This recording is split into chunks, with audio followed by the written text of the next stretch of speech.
Tako onaj ko se dvoumi oko Kur'ana, taj narušava akidu. Vjerovati u meleke, ko ne vjeruje, taj krši akidu. A ako ne vjeruješ u svestranost Kur'ana, u gajb, sve su to kur'anski parametri akide. Kogod ne vjeruje u ovu priču ovako kako je Kur'an ovim ajetima opisuje, taj ima izvor izvan Kur'ana. Akida takvih je iskvarena. Akida je zasnovana isključivo na onom što nam je Allah rekao u Kur'anu. Nije vezana za unešene priče iz ranije iskvarenih verzija knjige. Zašto je kazivanje o Jahje tako bitno? Opis Jahje nalazimo posvuda u Kur'anu. U suri 82, 3 ajeta su interesantna u ovom kontekstu. 82, 6-8. U 82.8 imamo ma koje prijevod tretira kao višak, ne doprinosi značenju njihovog prijevoda i po njima ništa se ne bi promijenilo i da nema ma u tom ajetu, a tako se ne smije kuranski tekst tretirati. A ako se može riječ kuranska ignorisati, a to ne mijenja prijevod, siguran je znak da prijevod nije tačan. Neophodno je uraditi tafsil, diobu rečeničkog niza na takav način da ovo ma ima svoje značenje u rečenici. Dio od ma i dalje je jedna rečenica, zasebna u značenju. Mašallah rekebeke, šta god je htio, učinio te da jašiš. Riječ rekebe u Kur'anu je isključivo korištena za jahanje životinja, stoke, svega što se jaši. Ovaj izraz Allah koristi u Kur'anu isključivo za jahanje, a ne kako tefsir izmišlja za oblikovanje lika. To nije tačno, a povrh toga sa takvim tumačenjem ono ma i ne mora stajati u Kur'anu, tako nije tačan njihov prijevod. Dio ispred ma pripada prethodnom ajetu. Sve je jedna upitna rečenica. Šta te privuklo pa da ne cijeniš svog darežljivog gospodara koji te stvorio, uravnotežio i izmijenio u kakvom god liku? Šta znači u kakvom god liku? Allah se obraća el insanu. Sjetimo se, između više njih sure 80 Abasa. U njoj je onaj što je umro 100 godina imenovan kao El Insan, pa to je Jahja, naravno. Tako u 82.6-8 govori o Jahji. Da li je Jahja olahko shvatio darove od Allaha? Odgovor je, onaj što je umro 100 godina sigurno jeste pokazao da nema poštovanje spram onom komu je sve to darovao, koji te stvorio, uravnotežio i popravio, a u jednom čitanju izraz adeleka izmijenio. Izmijenio u čemu? Fi eji suretin, u bilo kojem liku koji je Allah htio, znači u više likova. Jahja se vratio u drugom liku, to nam kazuje ovaj ajet. Nastavak, mašallah rekebek, on Allah želio, htio, učinio te da jašiš. U priči 2.259 i onom što je umro 100 godina metafora kazuje tvoj magarac, što znači on je jahao na magarcu. U priči o Lukmanu vidjeli smo najgori glas je grupno revenje magaraca, opet jasna poveznica. I treća veza sa magarcem u metafori primjer je magarac koji nosi tovar knjiga, što ima alegoriju magarca koji nosi tovar, kolekciju knjiga. Knjige jašu magarca,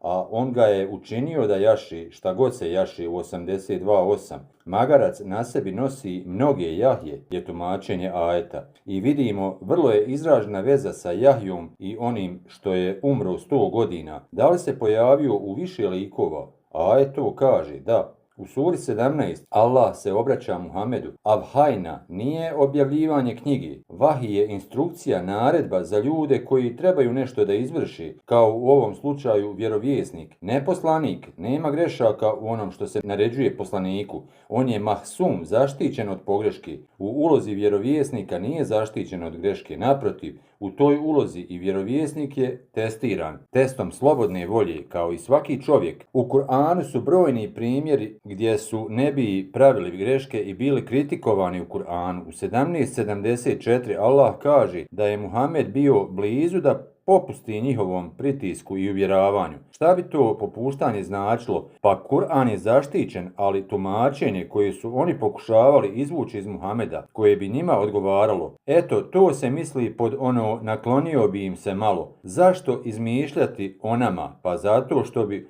u slučaju da im nešto protumači pogrešno, a što se moglo desiti jer je ummi, tada bi to bilo kao da laže o Kur'anu, a opet oni bi tako imali za šta da vežu svoje tvrdnje i da se kriju iza Muhameda. Allah kaže da je Muhammed bio blizu da im počne neke ajete i koncepte objašnjavati, ali ga je Allah učvrstio, sura 17:74. Zato Muhammed sebi u naviku stavlja ne objašnjavati, ne tefsiriti ajete Kur'ana. Bio je iskušan, a to bi onda bilo iftira, jer je bio ograničen u razumijevanju tokom svog života, upravo kao što je i ovo današnje objašnjenje ajeta limitirano na nas i naše vrijeme. U budućnosti će ljudi nalaziti još bolje prevode i tefsire ajeta. To je značenje ikre, šej'en kalilen, naklonio im se, priklonio im se malo. A da si popustio njima, kaže ajet 17:75, bio bi podvrgnut višestrukim životima i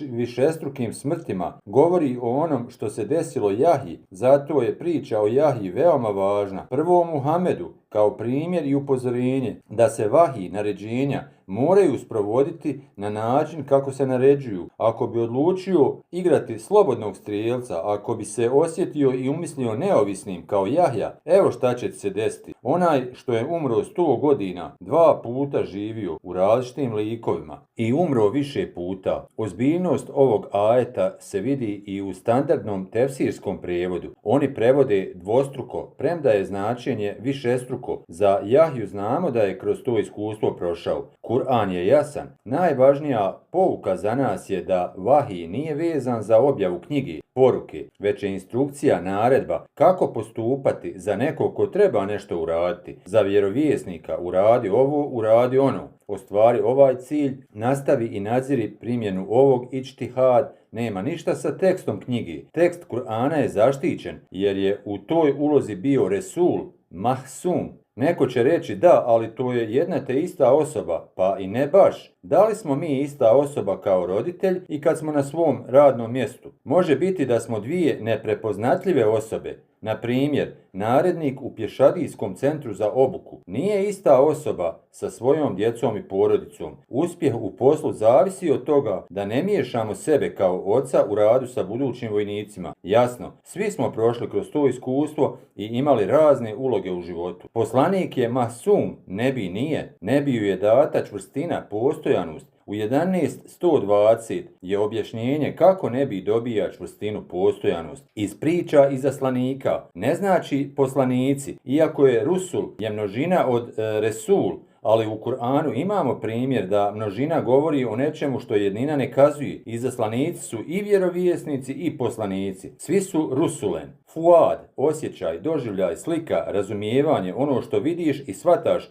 u svjesnom stanju. Tako on čitajući i razumijevajući priče stiče taj osjećaj postojanosti, čvrstine. Nije nametnut osjećaj, već voljnim činom učenja dobrovoljno stečen osjećaj. Kao nebi, odluka i izbor slobodnom voljom. Da li je mogao pogriješiti? Da. Čak i ukazivanjima takozvanim hadisima, svaki potomak Adema može i sigurno griješi. Jedino ako vjerovjesnik nije od Beni Adem. Muhammed kaže, svi mi ljudi smo u stanju pogriješiti. Da si pokleknuo Muhamede, bio bi podvrgnut istom postupku kao i onaj što je umro 100 godina. Još jednom, vahij je specifična instrukcija vjerovjesnicima, ne poslanicima. U 463 to i vidimo. Ovdje je Muhammed jedan od nebija. Šta se desilo sa vjerovjesnicima? Obustavljeni su. To je završeno sa njim, posljednjim vjerovjesnikom. Tako nakon Muhameda nema više vahij nikome. Šta onda mi dobijamo? Mi dobijamo uputu. A uputa podrazumijeva da si slobodan postupati i ne postupati. Koncept slobodne volje je i dalje prisutan, samo ne za knjigu. Onaj koga Allah koristi da dostavi knjigu, on nema slobodnu volju, on je masum, zaštićen, ne može biti dotaknut, niti on može izvoljevati šta će objaviti, a šta neće. Metodologija učenja Kur'ana te priprema ili čini te spremnim za primanje uputi, ako slijedimo ispravnu metodologiju. Ovo je značenje ajeta u Kur'anu. U 2.269 Allah jasno kaže, hikma je onom kome on hoće dati ili onom ko želi da mu se hikma dadne, pa ispravnim učenjem i metodologijom to nastoji dobiti. Ajet 13.4 je svojevrsni plan knjige i objašnjenje šta sve u njoj nalazimo ako su nam srca pravilno podešena. Stabla palmi koji rastu u porodičnim skupinama ili drugačije. Ovdje u ovoj priči mi imamo porodičnu skupinu. Zekerija, Isa, Merjem i Jahja, skupina Sinvan. Ovom pričom smo dobili 8 lekcija o privrženosti i nježnosti u vezama između Zekerije i Merjeme i njihove djeci. Prva, Zekerija je bio njen mentor, marljiv u podučavanju, a u stvari on je učio od Merjeme. Svaki put bi je zaticao sa konceptima koje je ona već sama naučila i njemu ih prenosila. On kao nebi je učio iz mihraba u stilu kako nebi dobijaju znanje. Bio je iznenađen da Merjema već razumije te koncepte. Bilo mu je jasno da i njoj meleci donose nova razumijevanja. 2. Merjema je ljuta, žestoka osoba sa gardom i vrlo jasna u svojim stavovima. Nisi disciplinovan, premda je približnije bezobrazan si. Nisi baš fin kako tvrdiš. Nije nikakva stidljiva smušena ženca kako je opisuju. Ima gard, brani sebe i svoj integritet. Savršen uzor. 3. Zato je Allah 2 put odabrao. Ovo su karakteristike dobre majke. Zato Allah kaže kad je Zekerija vidio to što je vidio kod Merjeme, on je Allahu uputio dovu. Daj mi Allahu djecu kao što je ona. Allah mu je dao bolje. Dao mu je djecu sa njom, odnosno od nje. 4. Osjećajnost i nježnost Zekerijina da od nje dobije pristanak prije samog čina. Ovaj dio razumijevanja priče je od nas ostao potpuno sakriven. Ovo je trebalo biti odgojno gradivo za muslimane mladiće. Zekerija je uzor muškarca u muško-ženskim odnosima. On je bio u stanju zaštititi se od razornog utjecaja starješina koji su sebe stavili između ljudi i Allaha, a sa Merjemom je nježan, pun ljubavi i pažnje. Prema osobi koju zove moja žena na jeziku, ona je njegova žena, a u stvarnom životu on ju je visoko cijenio i poštovao. Prelijepa lekcija za našu omladinu. 5. Uticaj na naše bračne odnose. Da li vaspitavamo naše mladiće da budu kao Zekerija? Da li vaspitavamo naše djevojke da budu kao Merjema? 6. Znajući sve ovo, da li stvarno smatramo da Kur'an savjetuje muževe da mogu i da fizički udare ženu, svoju suprugu? Da li to ikako ide sa ovim što smo vidjeli u ovoj kur'anskoj priči? Naravno ne. Taj ajet 4.34 ne govori o udaranju suprugi. Vadribuhune znači razdvojite ih. To je posljednji čin prije razvoda i ajet iza govori o razvodu. Tako 3 koraka koja prethode razvodu su u 4.34. Savjetuj, zadržite ih u postelji, ali ne spavajte jedno uz drugo, i 3. fizičko razdvajanje na neko vrijeme u zasebne kuće. To prethodi razvodu. 7. Kakve su implikacije ove priče na tvrdnju da Kur'an podržava žene robinje, seks robinje? Stvarno vjerujete da bi Kur'an nagovarao muškarce da uzimaju žensko roblje nakon ratovanja i tretiraju ih kao seks roblje? Sigurno ne. Ovo je Kur'an koji daje uzor, koji se ističe kao svetionik. Sve sija zbog toga. Zato ih primjeniš. Priče, zikr. Zato stalno naglasak na pričama, na zikr. Kad se shvati zikr, to osvjetljava svaki dio Kur'ana. A šta su oni uradili? Oni su tumačili sve, a zikr su sakrili iza leđa. Nisu htjeli da mi učimo zikr, priče u Kur'anu. U zamjenu tutnuli su nam u ruke bobke nanizane na konac da ih brojimo dok ponavljamo takozvani 99 Allahovi lijepi imena, što je još jedna njihova izmišljotina koja nema uporište u Kur'anu. A sa znanjem zikra Kur'an postaje mubin, sam sebe razjašnjava. 8.